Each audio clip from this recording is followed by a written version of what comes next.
Bonjour à toutes et à tous et bienvenue pour cette petite vidéo mise au point sur les Denisoviens. Qui était l'homme de Denisova?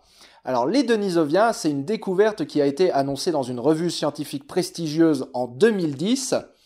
Et c'est une découverte qui a fait l'effet d'une bombe, puisque on va se rendre compte que notamment on avait complètement raté cette espèce humaine, je veux dire du point de vue fossile, elle nous avait complètement échappé, mais qu'en plus elle a contribué au gène d'Homo sapiens. Alors la découverte faite en 2010 nous présente quelques restes très fragmentaires, à peine identifiables, j'ai envie de dire. On a quelques bouts d'os, on a quelques bouts de dents, mais ces bouts de dents, elles ont quelque chose de néandertalien, notamment elles sont très grosses, ce qui est un truc qu'on retrouve chez les Néandertaliens. Elles sont plus grosses probablement que chez Néandertal, mais quand même, elles ont ce petit quelque chose de néandertalien. Mais le problème qu'ils ont eu à l'époque, c'est qu'ils n'ont pas réussi à identifier ce que c'était à partir des peu de fossiles qu'ils avaient.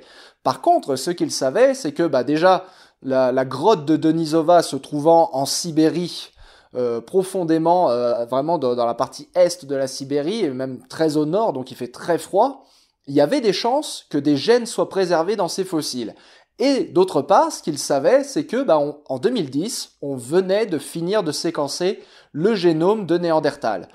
Donc, on pouvait analyser les gènes de ces fragments d'ossements de Denisoviens pour pouvoir les identifier et notamment vérifier qu'il s'agit de Néandertal. Parce que la grotte de Denisova, vu où elle est située en Sibérie, elle serait quand même en marge de la zone de distribution de Néandertal. Donc à l'époque, il se disait, si on a du Néandertal à cet endroit-là, c'est quand même vachement loin de l'ère de répartition normale de Néandertal, c'est-à-dire l'Europe et le Moyen-Orient.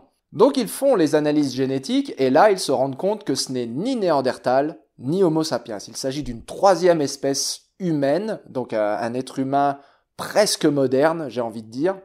Il s'agit d'une troisième espèce humaine qui était complètement passée sous le radar. Donc ça, c'est l'annonce qui a fait l'effet d'une bombe. On est passé toutes ces années à côté de l'homme de Denisova. Donc ça a été la première grosse découverte en 2010, de se rendre compte qu'il y avait une troisième espèce humaine qui avait cohabité avec Néandertal et Homo sapiens. Et ça a été confirmé par des datations, des études ultérieures qui ont été faites et qui ont montré que Denisova a vécu quelque part entre 30 000 et 300 000 ans, avec des grosses marges d'erreur quand même, mais c'est en plein dans la période où cohabitaient déjà Néandertal et Homo sapiens. Et comme au même moment, on commence aussi à se rendre compte qu'il y a eu des événements d'hybridation entre Sapiens et Néandertal, on a commencé à se demander, et dis donc, est-ce que Denisova se serait pas aussi hybridé avec Homo sapiens? Au fil des découvertes qui ont été faites, et notamment des analyses génétiques qui ont été faites après la découverte de l'homme de Denisova, on s'est rendu compte que oui, il y a eu des hybridations possibles entre Sapiens et l'homme de Denisova.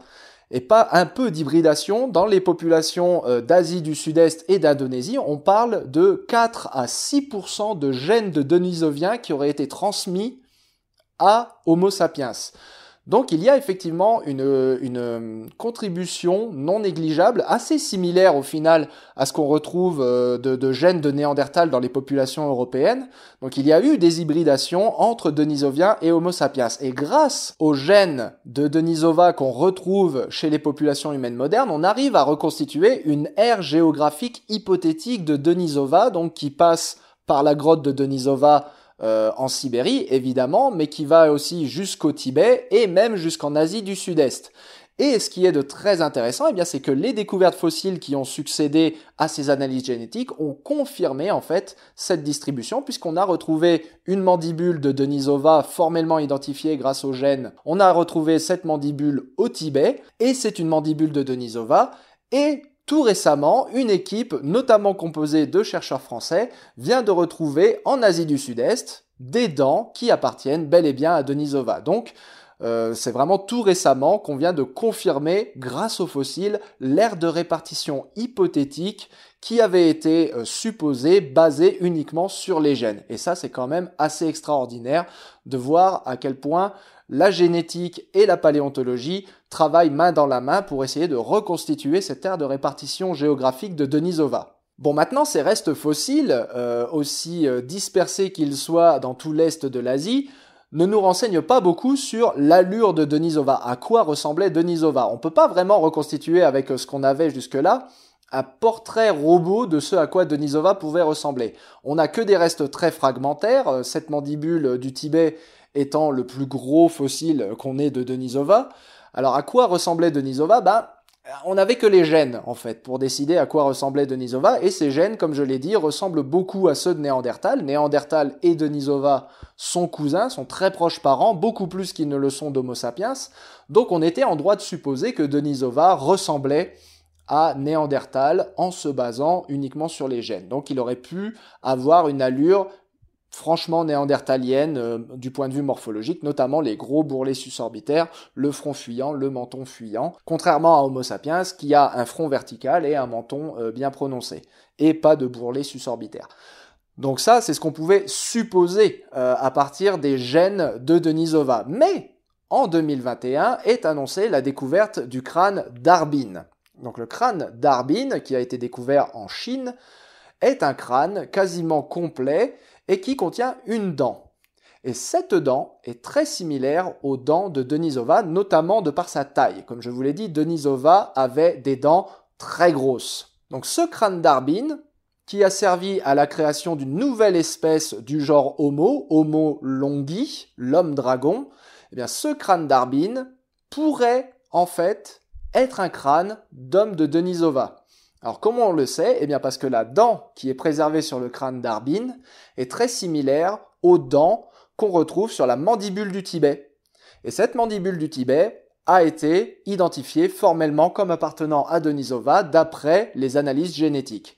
Donc par association, le crâne d'Harbin est associé à la mandibule du Tibet qui est elle-même associée à l'homme de Denisova de par les analyses génétiques. Donc on n'a jamais fait d'analyse génétique sur le crâne d'Harbin, mais par association, il est possiblement identifiable comme appartenant à l'homme de Denisova. Et ça a plusieurs implications. Et la première, c'est qu'on peut désormais donner un portrait robot de l'homme de Denisova. Donc l'homme de Denisova, s'il s'agit bien de Homo longi, eh bien, ressemblait à ceci. On peut désormais donner une représentation graphique de l'allure de l'homme de Denisova. Et effectivement, il ressemble à l'homme de Néandertal avec son front légèrement fuyant, bourrelet susorbitaire et l'absence de menton. Donc ça déjà c'est une première grande découverte qui a été permise par le crâne d'Harbin. La deuxième grande découverte qui a été permise grâce à la découverte du crâne d'Harbin, c'est que désormais l'homme de Denisova est associé enfin à un nom scientifique, un binôme linéen comme on les appelle,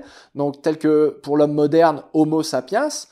Pour l'homme de Néandertal, Homo neanderthalensis, eh bien désormais, l'homme de Denisova peut être appelé Homo longi. Mais ça s'arrête pas là, parce que l'histoire, c'est qu'en fait, par association, le crâne d'Harbin ressemble énormément à un autre crâne qui a été découvert dans les années 70 et qui a été découvert aussi en Chine et qui s'appelle le crâne de Dali.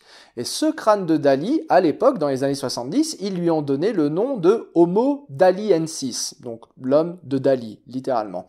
Donc le crâne de Dali ressemble énormément au crâne d'Harbin. Les comparaisons anatomiques et l'article de 2021 dont j'ai parlé tout à l'heure associent le crâne d'Harbin avec le crâne de Dali, ce qui veut dire que par voie de priorité nomenclaturale, et la loi de priorité nomenclaturale est une des lois les plus inviolables du code de nomenclature zoologique, par voie de priorité nomenclaturale, en réalité, Homo longi devrait être Homo daliensis. Donc Dali, le crâne de Dali, devrait être le crâne de référence pour Homo longi. Donc Homo longi disparaît, devient synonyme de Homo daliensis, mais comme Homo longi est associé à l'homme de Denisova, rappelez-vous, ça veut dire que l'homme de Denisova, en fait, c'est Homo daliensis. Mais là où ça va vous faire siffler le cocotier et là où ça va bouleverser à peu près tout ce que on croyait savoir sur l'homme de Denisova, c'est qu'en fait, comme je l'ai dit, le crâne de Dali, on le connaît depuis les années 70, mais le crâne d'Harbin, ça fait depuis 1933 qu'on l'a découvert. La découverte du crâne d'Harbin, elle remonte à 1933. Ça fait presque un siècle que l'homme de Denisova, s'il s'agit bien de l'homme de Denisova, ça fait un siècle que l'homme de Denisova, il est sous notre pif et qu'on est incapable de le reconnaître.